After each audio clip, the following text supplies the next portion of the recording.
નમસ્કાર દોસ્તો, સ્વાગત છે આપ સર્વનું તમારી પોતાની YouTube channel ocean coaching classes પર।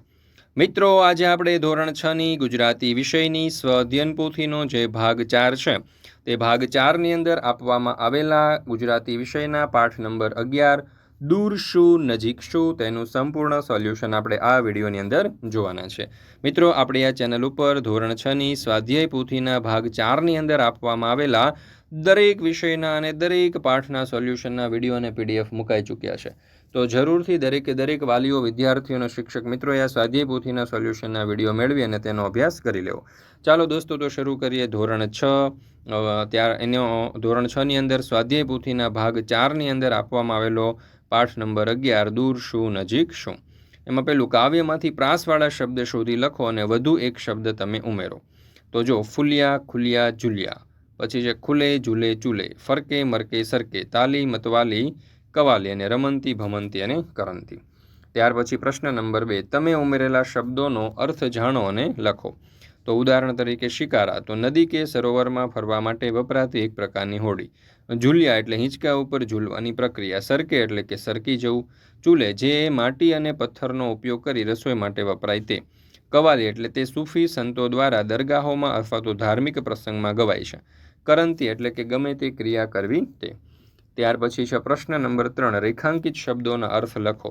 હોડી શહેરના મિનારાથી દૂર ગઈ, તો મિનારા નીચે અંડરલાઇન છે, તો મિનારો એટલે થાંભલા જેવું ઊંચું બાંધકામ। બીજું, હોડી ત્રિકાળના ત્રિભેટે ઊભી હતી, તો ત્રિભેટો એટલે કે જ્યાં 3 રસ્તા મળતા હોય અથવા તો કોઈ 3 વસ્તુ મળતી હોય તે। સહદેવજીને ત્રિકાળનું જ્ઞાન હતું, તો ત્રિકાળ એટલે ભૂત, વર્તમાન અને ભવિષ્યકાળ, ત્રણેય કાળ।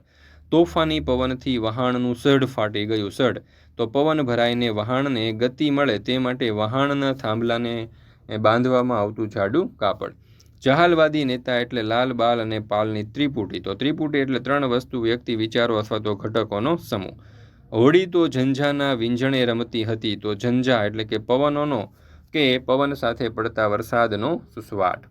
મિત્રો, ધોરણ 3થી 10ની કોઈ પણ પ્રકારની સ્વ અધ્યયન પોથી હોય તેના સોલ્યુશનના વિડીયો અને પીડીએફ આપણી ચેનલ ઉપર મુકાઈ ચૂક્યા છે, તો જરૂરથી તેનો અભ્યાસ કરી લેજો।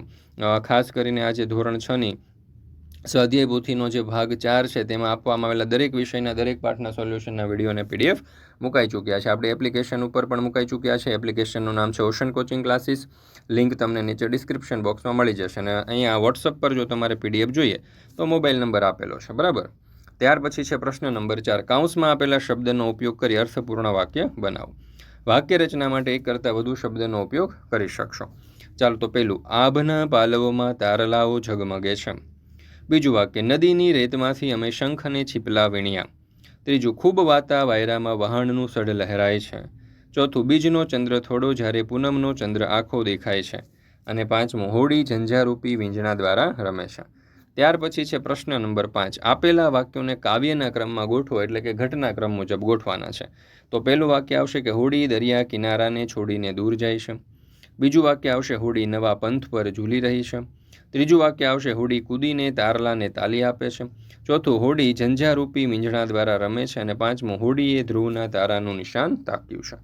ત્યાર પછી છે પ્રશ્ન નંબર 6, ઉદાહરણ મુજબ રેખાંકિત શબ્દ જવાબ તરીકે મળે તે રીતે પ્રશ્ન વાક્ય બનાવવાના છે, બરાબર।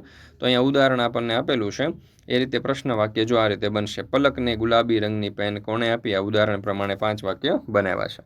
તો એવી રીતે જોઈએ આપણે પહેલું, ગીરા આરવને વહેલી સવારે બગીચામાં ફરવા લઈ ગઈ, તો કોણ આરવને વહેલી સવારે બગીચામાં ફરવા લઈ ગયું?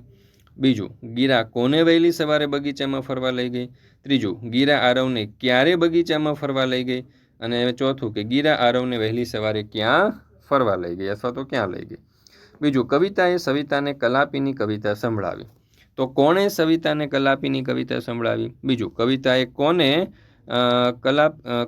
કોને કલાપીની વાર્તા સંભળાવી? કવિતા સંભળાવી। ત્યાર પછી કવિતાએ સવિતાને કોની કવિતા સંભળાવી? અને કવિતાએ સવિતાને કલાપીની કઈ રચના સંભળાવી? ચાલો, તો ત્યાર પછી તમારા માટે ખાસ મહત્ત્વની સૂચના છે કે ધોરણ 6 થી 8ની ગણિત, વિજ્ઞાન, અંગ્રેજી અને સામાજિક વિજ્ઞાન વિષય જેવા જે અઘરા વિષયો છે તેને સરળતાથી ભણવા માટે, સમજવા માટે ઓશન કોચિંગ તમારા માટે લઈને આવ્યું છે પોટેટો બેચ, કે જ્યાં તમે recorded lecture, live doubt session, PDF, MCQ test, પ્રથમ અને દ્વિતીય સત્રાંત પરીક્ષાના પેપર અને વોટ્સઅપ સપોર્ટ જેવી સુવિધાઓ જે છે માત્ર 499 રૂપિયામાં આખા વર્ષની ફી દ્વારા અહીંયા તમે મેળવી શકશો, જેની ફી માત્ર ને માત્ર 499 રૂપિયા છે. મોબાઈલ નંબર છે 70 46 22 22 54. આ નંબર ઉપર કોન્ટેક્ટ કરી સંપર્ક કરી અને તમે મેળવી શકો છો. ત્યાર પછી છે પ્રશ્ન નંબર 7. આપેલી કાવ્ય પંક્તિને આધારે પ્રશ્નોના ઉત્તર લખો. તો અહીં આપણને એક સુંદર અમની સરસ મજાની કાવ્ય પંક્તિ આપેલી છે. એના ઉપરથી જોઈએ પહેલો સવાલ. દરિયાના તીરે શું બાંધવાની વાત કહી છે, શા માટે? તો દરિયાના તીરે રેતીની ઓટલી બાંધવાની વાત કરી છે, કારણ કે તે ઓટલીમાં સૂરજદેવ, તારા, પરીઓ, સમરદેવ વગેરે મહેમાનોના પગલાં પાડવા છે. બીજું, કાવ્યમાં કયા કયા મહેમાનોને પધારવા માટે વિનંતી કરવામાં આવી છે? તો કાવ્યમાં સૂરજદેવ, તારા, પવનદેવ, પરીઓ, સમરદેવ વગેરે મહેમાનોને પધારવા માટે વિનંતી કરવામાં આવી છે. ત્રીજું, સૂરજદેવના પગલાંને સોનેરી શા માટે કહ્યું હશે? કારણ કે સૂરજનો તડકો સોનેરી હોય છે, આથી સૂરજદેવના પગલાંને સોનેરી કહ્યું હશે. ચોથું, કાવ્યમાં પવનદેવને શી વિનંતી કરવામાં આવી છે? તો પવનદેવને પરીઓના દેશની વાત લખવાનું અને ફૂલડાની ફોરમ પૂરવાનું કહેવામાં આવ્યું છે. પ્રશ્ન નંબર 8. કાવ્ય પંક્તિનો ભાવાર્થ સમજાવો. આજ બીજ કલા દેખીને ઉપડી પૂનમ એની ઢુકડી, કે હોડીને દૂર શું નજીક શું? આજે બીજ કલા એટલે કે બીજના ચંદ્રના શુકન લઈને, સાહસવીરને લઈને હોડી ઉપડી છે. દૂર એને આનંદમાં પૂનમ આવી ગઈ, એનું સ્મરણેય ન રહ્યું, અને દૂર શું નજીક શું? ત્યાર પછી છે પ્રશ્ન નંબર 9. પ્રશ્નોના ઉત્તર લખો. પહેલું, ભૂમિના કિનારા અને શહેરના મિનારા છોડીને હોડીને ક્યાં જવું હશે? તો ભૂમિના કિનારા અને શહેરના મિનારા છોડીને હોડીને દૂર હોય કે નજીક, પરંતુ તેની મંજિલ તરફ જવું હશે. બીજું, હોડી આભના તારલાઓ સાથે શું કરે છે? તો હોડી આભના તારલાઓને કૂદી કૂદીને તાળે આપે છે અને મદભર્યા હાસ્ય સાથે સંમતિ આપે છે. નવા પંથ ક્યારે ખુલશે? જ્યારે આભનો વિસ્તાર થતો જાય છે, મોકળાશ મળે છે, ત્યારે નવા પંથ ખુલે છે. આ ગીત દ્વારા આપણને શી પ્રેરણા મળે છે? તો જીવનરૂપી યાત્રામાં હોડીની મદદથી આગળ વધવાનું છે. ભલે ગમે તેવા ઝંઝાવાતો આવે, મંજિલ નક્કી છે. પ્રબળ ઈચ્છા શક્તિ છે, સાહસ છે, તો પથ સગળા મોકળા છે. આમાં ગીત દ્વારા આપણને જીવનયાત્રાના આશીર્વાદની પ્રેરણા મળે છે. ત્યાર પછી છે પ્રશ્ન નંબર 10. ચિત્રને આધારે પ્રશ્ન બનાવો અને તેના ઉત્તર લખો. તો અહીંયા તમે જોઈ શકો છો કે દરિયાના તોફાનની અંદર ઝઝૂમતું એક વહાણ જે છે તેનું આપણને ચિત્ર આપવામાં આવ્યું છે. અને એના ઉપરથી પહેલો સવાલ. આ ચિત્ર વિશે તમે શું સમજ્યા છો? તો આ ચિત્ર પરથી એવું સમજાય છે કે દરિયામાં ભયંકર તોફાન આવ્યું છે. ઊંચા મોજા ઉછળી રહ્યા છે અને આકાશમાં ઘેરા વાદળો સાથે વીજળી ચમકી રહી છે. પૂર્ણચંદ્રનો પ્રકાશ તોફાનની ગંભીરતા વધુ સ્પષ્ટ કરે છે. તોફાન વચ્ચે એક જહાજ આગળ વધવાનો પ્રયાસ કરી રહ્યું છે, જે માનવ સાહસ અને હિંમત દર્શાવે છે. સાથે સાથે આ ચિત્ર આપણને કુદરતની અપરિમિત શક્તિ અને તેની સાથે માનવની નાનકડી સ્થિતિનું ભાન પણ કરાવે છે. બીજો સવાલ. દરિયામાં શું ચાલી રહ્યું છે? તો દરિયામાં ઊંચા મોજા ઉઠી રહ્યા છે, જોરદાર પવન ફૂંકાઈ રહ્યો છે અને તોફાન ચાલી રહ્યું છે. આકાશમાં કયો કુદરતી દ્રશ્ય દેખાય છે? તો આકાશમાં ઘેરા વાદળો, વીજળી અને પૂર્ણચંદ્ર દેખાય છે. ચિત્રમાં કયું વાહન દેખાય છે? તો ચિત્રમાં જહાજ દેખાય છે. જહાજ ઉપર સવાર લોકોની સ્થિતિ કેવી લાગે છે? તો તેઓ જોખમમાં છે અને તોફાનમાંથી બચવાનો પ્રયત્ન કરી રહ્યા હોય તેમ લાગે છે. મિત્રો, ધોરણ 3 થી 12ની કોઈ પણ પ્રકારની PDF અથવા તો PPT તમારે જોઈતી હોય તો એ તમને મળી જવાની છે ઓશન કોચિંગ ક્લાસીસ પરથી. જેમ કે સ્વાધ્યાયન પોથી છે, સમજૂતી છે, સ્વાધ્યાય છે, ગાલા સ્વાધ્યાય પોથી છે, પ્રોજેક્ટ પ્રવૃત્તિ છે, પ્રયોગ પોથી, ભૂગોળ પોથી, અંગ્રેજી ગ્રામર કે કોઈ પણ પ્રકારના સોલ્યુશનની PDF અહીંયાથી તમે મેળવી શકશો.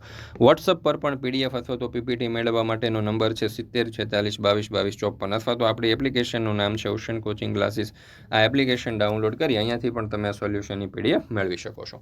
તો મિત્રો, ફરી મળીશું આપણે ધોરણ 6ની સ્વાધ્યાય પોથીના ભાગ 4ના એક નવા વિષયના નવા પાઠના સંપૂર્ણ સોલ્યુશન સાથે. મિત્રો, સ્વાધ્યાય પોથીના સોલ્યુશનનો વિડીયો તમને પસંદ આવે તો લાઇક કરવાનું અને તમારા મિત્રો સાથે શેર કરવાનું ભૂલશો નહીં.